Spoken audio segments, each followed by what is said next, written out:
শুনেন, আজকে জব্বর খবর আছে। সন্ধ্যার পর মজমা বহমনে। আজকের ঘটনা সম্পর্কে আপনি কিছু বলুন তো। আচ্ছা বলুন, সুলেমান একজন কুখ্যাত সন্ত্রাসী হয়েও আপনার সাক্ষীর কারণে এত বড় খুনের মামলা থেকে বেঁচে গেল, এই ব্যাপারে আপনার মন্তব্য কি?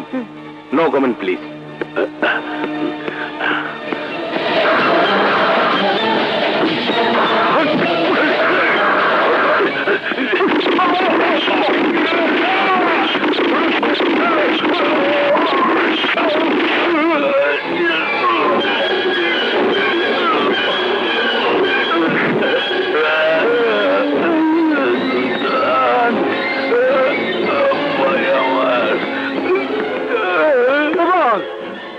সুলেমান ভাই, আমার কথা কো ভাই। সুলেমান, কে তোরে গুলি করছে ভাই? সুলেমান,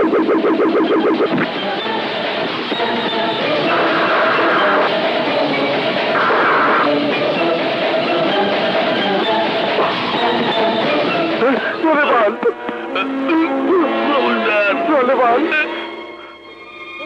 সুলেমান! উঠুন sir.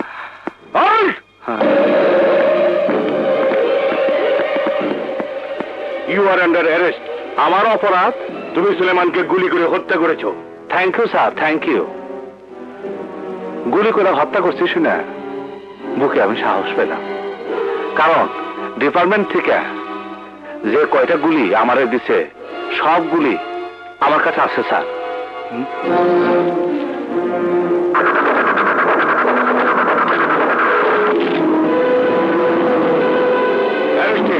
Order, order, order.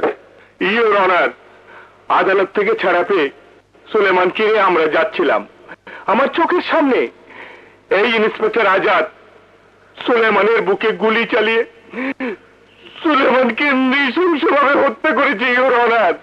No your honour, Azad sir আর আমি যে বুঝতে গেলে এসি নাসির স্যার মিথ্যে খুনের অভিযোগে আজাদ স্যারকে গ্রেফতার করেছে। মিথ্যে, সব মিথ্যে কথা। আজাদ আমারই চোখের সামনে সুলেমানকে গুলি করে হত্যা করেছে স্যার। মহামান্য আদালত ব্যক্তিগত আক্রোশে কাউকে অভিযুক্ত করা জায়গা আদালত নয়। এখানে আবেগ দিয়ে কিছু হয় না। আদালত তার আইনের গতিতে চলে, আর আদালতের নিয়ম নিশ্চয় কয়েকদিনের ব্যবধানে বদলে যায়নি। What do you mean? এসব আপনি কি বলছেন? আমি তো কিছুই বুঝতে পারছি না। মহামান্য আদালত, বিজ্ঞ উকিল সাহেব বুঝতে পারছেন না, তাই আমি তাকে মনে করে দিতে চাই সেই দিন এই আদালতে, এই আদালতে ইন্সপেক্টর রবির বোনের হত্যা সাক্ষী ছিলাম আমি। অথচ পুলিশে চাকরি করে বলে আমার সাক্ষী গ্রহণযোগ্য হয়নি। সেই দিন যদি আমার সাক্ষ্য অগ্রাহ্য হয়ে থাকে, তাহলে আজকে কেন এই পুলিশ অফিসারের সাক্ষ্য গ্রহণযোগ্য হবে? তাই মহামান্য আদালতের কাছে আমার আবেদন, আমি সম্পূর্ণ নির্দোষ।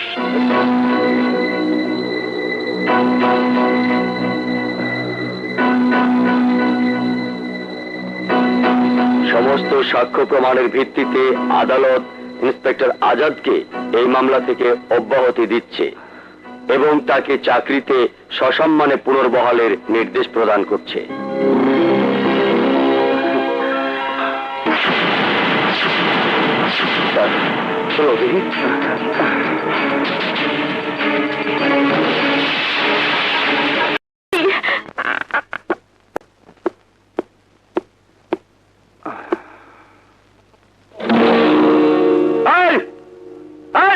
এটা এখানে আসছে কারা? আমি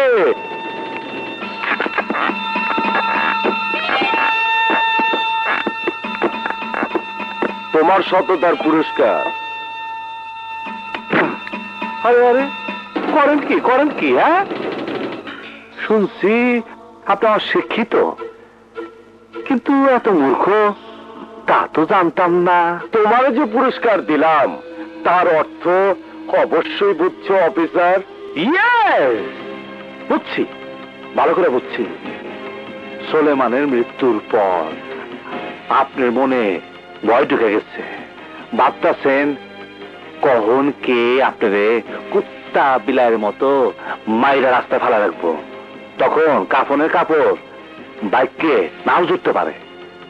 তাই কাফনের কাপড় আমার কাছে আপনি আপনি আপনি জমা রাখছেন। অফিসার, জমা রাখছি সত্যি, কিন্তু আমার জন্য না, তোর জন্য।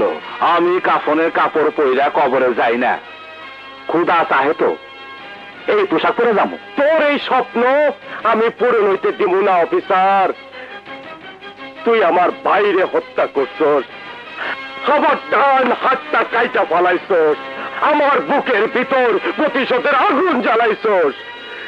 এই আগুনে আমি তোরে পুরোইও চাই করে ফলামু, আমার বড় ভাইয়ের কসম। আর যা যা যা, হাতে ঘোড়া গেল তল, মশা বলে কত জল।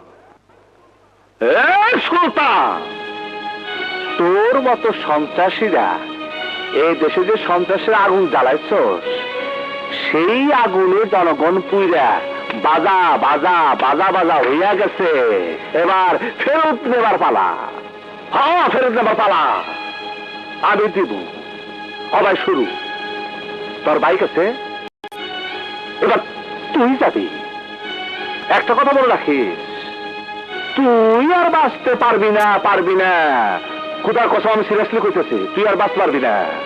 আমার হাতে তোর মরণ নেব, তখন হয়তো তোর ভাগ্যে কাফনে কাপড়ও জুটবো না। আর আমি তোর জন্য এই কাপড়ের কাপড়, এই কাপড়ের কাপড় জব্দ করে রেখে দেবো সুলতান। আরে রাত, কে কারে কাফনের কাপড় পরায় তার সময় টের পাবে অফিসার।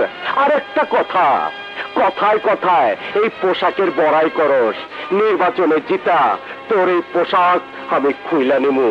আরে যা যা, তোর মতো সন্ত্রাসীরে যদি ভোট দেওয়া জনগণ নেতা বানায়, তাইলে এই পোশাক তোর খুলতে হইব না, আমি নিজেই খুলে চাকরি ফেলে দেবো। তোর চাকরি থাকবো না যাইবো পরে টের পাবি। শালা মূর্খ বয়াতি। কাগজপত্র সবকিছু ঠিক আছে? আসসালামু আলাইকুম। আসসালাম। চল। সৌদাগর ভাই, সৌদাগর ভাই, সৌদাগর ভাই এগিয়ে চলো, ভাই এগিয়ে চলো। আরে এই যে আমার চাচি আম্মা, আপনি পা দিতে দেন, একটু সালাম করি।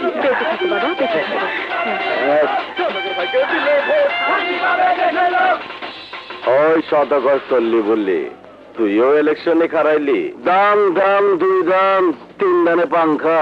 তুই ইলেকশন করবি, আমিও করব। জনগণ যারে ভোট দিব সেই জিতবো। ঠিক কইছ, জনগণের সব ক্ষমতার উৎস। ভুল